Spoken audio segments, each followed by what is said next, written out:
എന്റെ കയ്യിൽ നിന്നും നിങ്ങളുടെ കയ്യിലേക്കും, നിങ്ങളുടെ കയ്യിൽ നിന്നും മൂന്നാമന്റെ കയ്യിലേക്കും, മറ്റുള്ളവരുടെ കയ്യിലേക്കും കൈമാറ്റം ചെയ്യപ്പെടേണ്ട ഒരു വിനിമയ മാധ്യമമാണ് കറൻസി.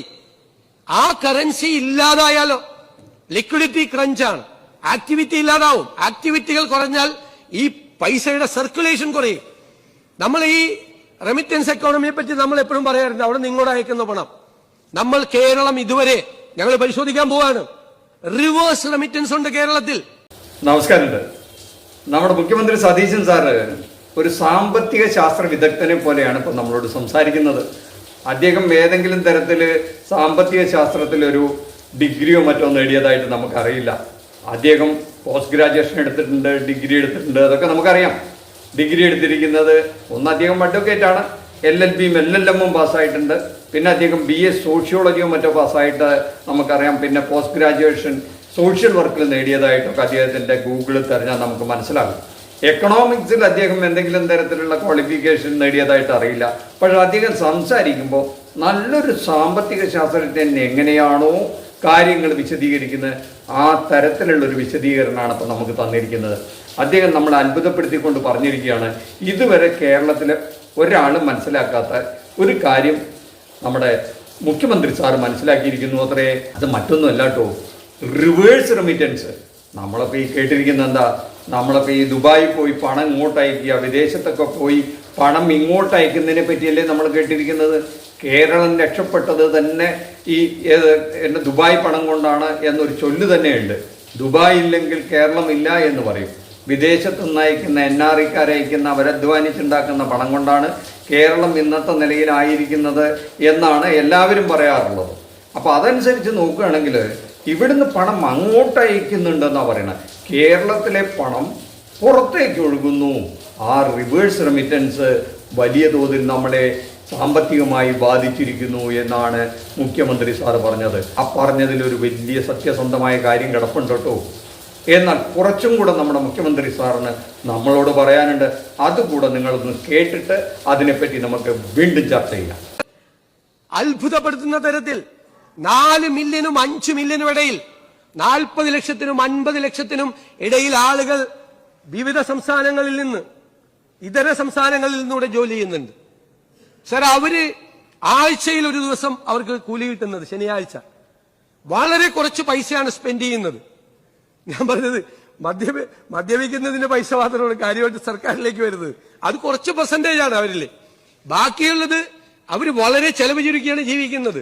അവർ ഗോതമ്പ് പൊടിയും ഉള്ളിയും സവാള പിന്നെ ദാലുമാണ്, പരിപ്പുമാണ് അവർ വാങ്ങിക്കുന്നത്. അറിയാലോ, പെരുമ്പാവൂരെ മെല്ലക്കൊക്കെ കൃത്യമായിട്ട് വളരെ കുറച്ച് പൈസ സ്പെൻഡ് ചെയ്യും. അവര് നേരത്തെ തിങ്കളാഴ്ച രാവിലെയാണ് അവർ പണം അങ്ങോട്ട് അയച്ചിരുന്നത്. ഇപ്പൊ അവർ ഗൂഗിൾ പേയില് ശനിയാഴ്ച പേയ്മെന്റ് കിട്ടിയാൽ ഉടനെ ഗൂഗിൾ പേയില് അവർ ഈ പൈസ അയക്കുകയാണ്. അപ്പൊ ഈ മഹാസത്യം നമ്മൾ ആദ്യമായിട്ട് അറിയുന്നത് നമ്മുടെ മുഖ്യമന്ത്രി സാറ് നമ്മളോട് പറയുമ്പോഴാണ്. 40 ലക്ഷം തൊട്ട് 50 ലക്ഷം വരെയുള്ള ഈ ബംഗാളികളെന്ന് നമ്മൾ പൊതുവെ പറയുന്ന നോർത്ത് ഇന്ത്യയിൽ നിന്ന് വരുന്ന ഈ തൊഴിലാളികൾ, കെട്ടിടം പണിക്കും മറ്റുള്ള കൂലിപ്പണിക്കും, അവരില്ലാത്ത ഒരു മേഖലയും നമുക്കിന്ന് കാണാൻ പറ്റില്ല.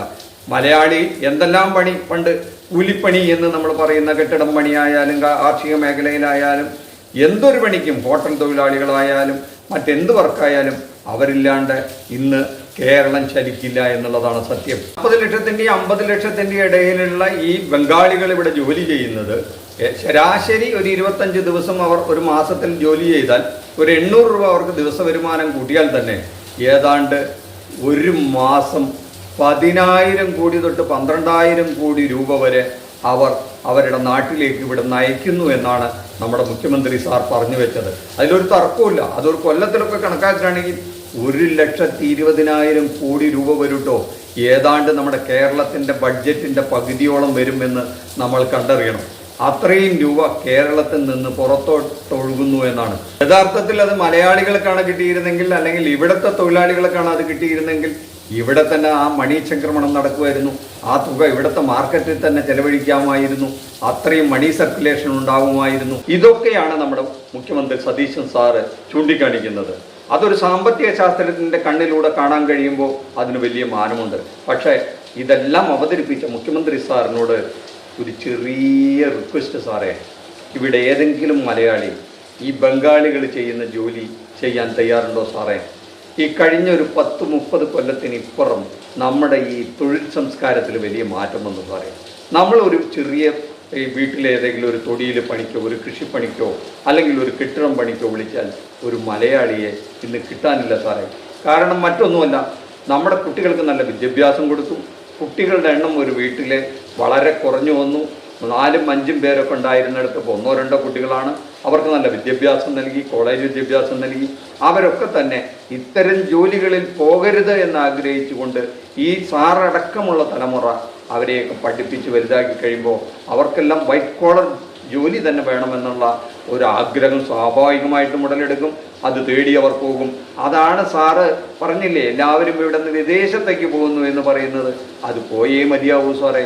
നമ്മുടെ കൊച്ചു കേരളത്തിൽ ഒരു വർഷം പഠിച്ചിറങ്ങുന്നത് 4 ലക്ഷം കുട്ടികളാണ് ഡിഗ്രിയെങ്കിലും കഴിഞ്ഞ് പുറത്തിറങ്ങുന്നത്. അപ്പോൾ ആകെ ഇവിടുത്തെ സർക്കാർ സംവിധാനത്തിൽ ഉള്ള ജോലി എന്ന് പറയുന്നത് ഏതാണ്ട് 5 ലക്ഷമാണ്. ഒരിക്കൽ കയറിക്കഴിഞ്ഞാൽ 60 വയസ്സ് കഴിയാതെ അല്ലെങ്കിൽ 58 വയസ്സ് കഴിയാതെ അവർ റിട്ടയർ ആകില്ല. അപ്പോൾ ആ ജോലി എല്ലാ വർഷവും ഇവിടെ കിട്ടുന്നില്ല. മാക്സിമം പോയാൽ ഒരു 20,000 പേർക്കാണ് ഒരു വർഷം ജോലി കിട്ടുക. 4 ലക്ഷം പേരാണ് പഠിച്ചിറങ്ങുന്നുണ്ടാവുക. ഇനി പൊതുമേഖലാ സ്ഥാപനങ്ങളും മറ്റ് സ്വകാര്യ സ്ഥാപനങ്ങളും എല്ലാം എടുത്താൽ തന്നെ എത്ര പേർക്ക് കിട്ടും സാറേ? ഒരു 10ഓ 12ഓ ലക്ഷം പേരെ ഇവിടെ ജോലി ചെയ്യുന്നുണ്ടാവുള്ളൂ. സ്വകാര്യമായ ഇത്തരം ജോലിക്കാരെല്ലാം കൂടെ ഒരു 40 ലക്ഷം അൺഓർഗനൈസ്ഡ് സെക്ടറിൽ ഇവിടെ ഡെയിലി ജോലി ചെയ്യുന്നുണ്ട്. 1000 രൂപ വരുമാനം കിട്ടും. അതിന് തയ്യാറായിട്ട് നമ്മുടെ ജനങ്ങൾ ഇവിടെ ഇറങ്ങിക്കഴിഞ്ഞാൽ ഈ പണമെല്ലാം ഇവിടെ ചെലവഴിക്കാൻ പറ്റും. ഇത് വളരെ സിമ്പിളാണ്. അല്ലാതെ ആ മണി റിവേഴ്സ് പ്രോസസ്സ് നിർത്താനായിട്ട് നമുക്ക് സാധ്യമേ അല്ല. പക്ഷേ ഒരു നാൾ ഈ ബംഗാളികളെന്ന് നമ്മൾ വിശേഷിക്കുന്ന നമ്മുടെ അതിഥി തൊഴിലാളികൾ ഇവിടെ നിന്ന് അവരുടെ നാട്ടിൽ കൂലി വർധനവുണ്ടായിക്കഴിഞ്ഞാൽ അവർ തിരിച്ചു പോകും. അന്ന് കേരളം സ്തംഭിച്ചു നിൽക്കും, എന്ത് ചെയ്യണമെന്നറിയാതെ. ഇവർ ഇന്ന് ചെയ്യുന്ന ജോലിക്ക് പകരം വയ്ക്കാനായിട്ട് ഏത് തരത്തിലുള്ള മെക്കനൈസേഷനെ കൊണ്ടാണ് സാധിക്കുക എന്ന് നമുക്കറിയില്ല. ഒരു പരിധിവരെ മനുഷ്യനില്ലാതെ ഈ മെഷീൻ പോലും വർക്ക് ചെയ്യില്ല എന്ന് നമുക്കറിയാലോ.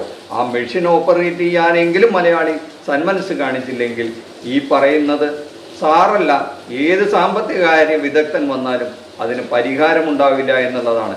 എത്ര തല പുകഞ്ഞാലോചിച്ചാലും നമ്മുടെ തൊഴിൽ സംസ്കാരത്തിൽ അല്ലെങ്കിൽ അവർ ചെയ്യുന്ന തൊഴിലിന് മാന്യത കൊടുക്കുകയും അതിന് വേണ്ടത്ര ഗൗരവം കൊടുക്കുകയും അവർക്ക് വേണ്ട അംഗീകാരം കൊടുക്കുകയും അതൊരു നല്ല തൊഴിലുകളാണ് ഇതെല്ലാം എന്നുള്ള ബോധ്യപ്പെടുത്തുകയും അവർക്ക് സമൂഹത്തിൽ സ്ഥാനം കൊടുക്കുകയും ചെയ്യുമ്പോഴാണ് പരിധിവരെയെങ്കിലും പരിഹാരം ഉണ്ടാവുകയും നമ്മുടെ ചെറുപ്പക്കാരെ എന്ന് പറഞ്ഞാൽ വിദ്യാഭ്യാസം ഉണ്ടായാലും ഇത്തരം തൊഴിലുകൾ ചെയ്യുന്നത് തെറ്റല്ല എന്ന ബോധ്യം അവരിൽ ജനിക്കുകയും അവർ ആ തൊഴിൽ ചെയ്യാൻ തയ്യാറാവുകയും ചെയ്താലേ അധികാരമാകുകയുള്ളൂ എന്നുള്ള കാര്യത്തിൽ തർക്കമില്ല. എന്തായാലും ഈ വഴിയെ ചിന്തിച്ചത് ഒരു നല്ല മാറ്റമാണ്.